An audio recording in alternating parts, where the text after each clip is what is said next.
በከተማችን የተለያዩ የትራፊክ አደጋዎች ይደርሳሉ። ለእነዚህ የትራፊክ አደጋ መንስኤዎቹ አራት ናቸው።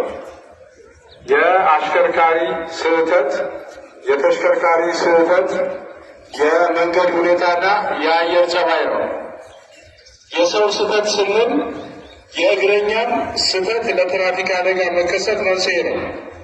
እግረኞች በተገቢው የመንገድ ስርዓት አጠቃቀማቸውን ጠብቀው መጓዝ አለባቸው።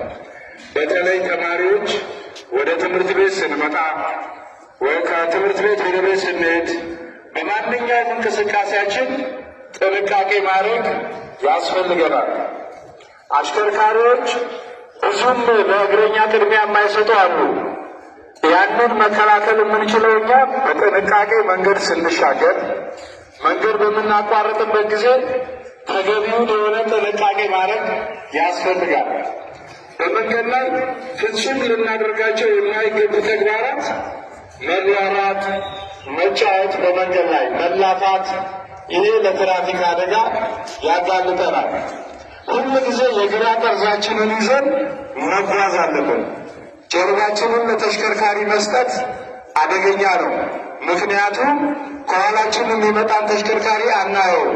ፍሬን እምቢ ሊለው ይችላል። የተለያየ